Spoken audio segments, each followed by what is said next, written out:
మంగళగిరిలో టీడీపీ అధినేత చంద్రబాబు మాట్లాడుతున్నారు. లైవ్లో చూద్దాం. నేను 92 మంది ఎమ్మెల్యేలు మార్చేస్తాడంట. మార్చేది ఎమ్మెల్యేలు మార్చాలా? ఎవరిని మార్చాలి? ఒక ఛాన్స్ అన్నాడు. పాపం ఒక ఛాన్స్ మన పాలిట శాపంగా మారిపోయింది. అవునా కాదా అని మిమ్మల్ని అడుగుతున్నా. ఏ ఒక్కడి జీవితాలైనా బాగున్నాయా అని మిమ్మల్ని అడుగుతున్నా. ఒక రైతు తీసుకోండి, అప్పుల పాలైపోయారా లేదా మీరు? దివాలా తీశారా లేదా మీరు? ఆత్మహత్య చేసుకుంటున్నారా లేదా మీరు? ఒక రైతు వదిలిపెట్టండి. అక్వా రైతు, మా తమ్ముడు చెప్తున్నాడు, అక్వా రైతు. ఒకప్పుడు అక్వా రైతు రొయ్య మార్గం మీసాలు నిలేసే పరిస్థితి ఉంటే ఈరోజు ఏ పరిస్థితి మీది? మొత్తం అక్వా కానీ హార్టికల్చర్ కానీ ఆదాయం వచ్చే పంటలు నేర్పిస్తే వాళ్ళందరినీ ఎట్ట చితగొట్టాలో చితగొట్టాడు ఈ జగన్మోహన్ రెడ్డి. ఏమనాలో నాకైతే అర్థం కావడం లేదు.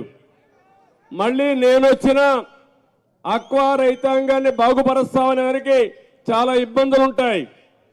ఎందుకంటే ప్రపంచం మొత్తం మార్కెట్ ఎస్టాబ్లిష్ చేశాం. అమెరికా దగ్గర నుంచి అన్ని దేశాల్లో ఆంధ్రప్రదేశ్ చేపలు రొయ్యలు తినేవాళ్ళు. ఇప్పుడు ఎప్పుడైతే జగన్మోహన్ రెడ్డి పుణ్యం కట్టుకున్నాడో వేరే దేశాలు అభివృద్ధి చేసి ఆ మార్కెట్ వాళ్ళు ఆక్యుపై చేసుకున్నారు. రేపు రాబోయే రోజుల్లో మార్కెట్ కూడా కష్టం ఉండే పరిస్థితి వస్తుంది. నేను ఒకే విషయం మీరు గుర్తుపెట్టుకోవాలి. ఒక వ్యక్తి ప్రభుత్వ విధానాల వల్ల మీ జీవితాల్లో వెలుగు తీసుకొచ్చే అవకాశం ఉంటుంది. ఒక వ్యక్తి ప్రభుత్వ విధానాల వల్ల వ్యవస్థలను సర్వనాశనం చేస్తే మీ జీవితాలు కూడా నాశనం అయిపోయే పరిస్థితి వస్తుంది. అదే ఈ 5 సంవత్సరాలు జరిగిందని చెప్పి కూడా నేను మీకు తెలియజేస్తున్నా. ఇటీవల నేను చాలా దేవాలయాలకు వెళ్ళాను. మేరీ మాత దేవాలయానికి కూడా ఇక్కడ వెళ్ళాను, చర్చికి కూడా వెళ్ళాను. అందరి దగ్గర పూజలు చేసిన తర్వాత నిన్న ఈరోజు మీరు చూస్తే నేను 2 యజ్ఞాలు చేశాను. ఒకటి సుదర్శన నారసింహ యోగం, 2 చండీ యాగం చేశాను. నా కోసరం కాదు, ఈ రాష్ట్రంలో ఉండే ప్రజల కోసం నేను ఈ యజ్ఞాలు చేశాను. మానవ ప్రయత్నం చేస్తాం, పోరాడతాం. దేవుడు కూడా సహకరించాలి, ఆశీర్వదించాలి. అందుకే ఈ యజ్ఞాలు కూడా చేశానని చెప్పి నేను మీకు తెలియజేస్తున్నా. మీ అందరి ఆశీస్సుల ద్వారా 45 ఏళ్లుగా నాకు ఇంకేం పదవులు అవసరం లేదు. ఆ విషయం మీరు గుర్తుపెట్టుకోవాలి. నా రికార్డు ఎవరు ఇంక బద్దలు కొట్టలేరు. సమైక్య ఆంధ్రప్రదేశ్లో 9.5 సంవత్సరాలు నేను ముఖ్యమంత్రిని. ఆ రికార్డు ఎవరైనా మళ్ళా బద్దలు కొడతారా?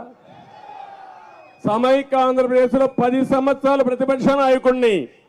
మళ్ళా ఎవడన్నా 10 సంవత్సరాలు అక్కడ ప్రతిపక్ష నాయకుడు అవుతాడా? ఇంకా ఇక్కడ 5 సంవత్సరాలు ముఖ్యమంత్రిని, 28 సంవత్సరాలుగా నేను పార్టీ అధ్యక్షుడిని. దేశంలో ప్రపంచంలో ఒక గౌరవాన్ని తెచ్చాను. మీ అందరి యొక్క ఆశీస్సుల వల్ల నేను గౌరవం వచ్చింది నాకు కానీ, రాష్ట్రానికి కానీ, తెలుగు జాతికి గౌరవం తెచ్చాను తప్ప ఎక్కడ కూడా తెలుగు జాతికి అపఖ్యాతి తేలేదని మరొకసారి మీకు తెలియజేస్తున్నా. అలాంటి సందర్భంలో ఈరోజు మీరు ఒకసారి చూస్తే రాష్ట్రంలో జరిగే పరిణామాలు చూస్తే బాధ అవుతుంది, ఆవేదన కలుగుతుంది. ఓసారి రాత్రులు నిద్ర కూడా రాదు. నా కోసరం కాదు, జరిగే సంఘటనలు చూసిన తర్వాత 1-2 కాదు, ఒక్క ఛాన్స్. పాపం ఈ 4 సంవత్సరాల 9 నెలలు అయింది. ఈ 4 సంవత్సరాల 9 నెలల్లో అందరూ కూడా మా తమ్ముడు గోయిందా గోయిందా అంటున్నాడు. కడాన నిస్సహాయ స్థితికి వచ్చినప్పుడు దేవుడే దిక్కు అనుకుంటా ఆ పరిస్థితికి వచ్చా అందరం. కాదు, మన చేతుల్లోనే ఉంది. మన రాత తిరగ రాసే శక్తి మన చేతుల్లో ఉంది.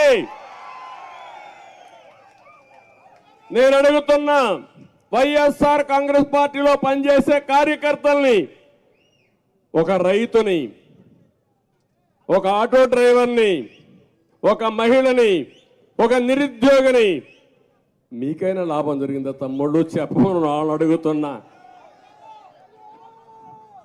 అందరూ ఒకరు కాదు, ఎప్పుడు కూడా మీరు గుర్తుపెట్టుకోవాల్సింది, ఒక విధానం వల్ల, ప్రభుత్వ విధానం వల్ల సంపద సృష్టించబడాలి. ఒకే ఒక ఎగ్జాంపుల్ చెప్తున్నా. మీరు మొన్న తుఫాన్ వచ్చింది, 2 రోజులు తిరిగాను. తుఫాన్ని మనం నివారించలేం, కానీ తుఫాను బాధను తగ్గించగలుగుతాం. ఉదుగు తుఫాన్ వచ్చింది, అందరికంటే ముందు నేనే వెళ్ళా. విశాఖపట్నంలో 10 రోజులున్నా అందరికీ సహాయం చేసిన తర్వాత, తిరిగి వాళ్ళ ముఖంలో నవ్వు చూసిన తర్వాత, ఆనందం చూసిన తర్వాత తిరిగి హైదరాబాద్కు వచ్చా. ఆ రోజు ఈరోజు నేను అడుగుతున్నా, ఈ ప్రభుత్వం ఉంది, కాలువల తొవల, మురికి కాలువల్లో మట్టి తీలా, నీళ్ళు వచ్చాయి, కాలువలు పొలాలన్నీ కలిసిపోయి 4 రోజులుంటే చేతికొచ్చే పంట మొత్తం నీటి పాలైపోయే పరిస్థితి వచ్చింది. అవునా కాదా అని మిమ్మల్ని అడుగుతున్నా. ఇది ప్రభుత్వ వైఫల్యం అవునా కాదా అని మిమ్మల్ని అడుగుతున్నా. ముఖ్యమంత్రి వస్తాడు, హెలికాప్టర్లు తిరుగుతాడు. హెలికాప్టర్లో తిరిగితే కనపడుస్తుంది తమ్ముళ్ళు. నేను 2 రోజులు ఊరూరికి తిరిగాను.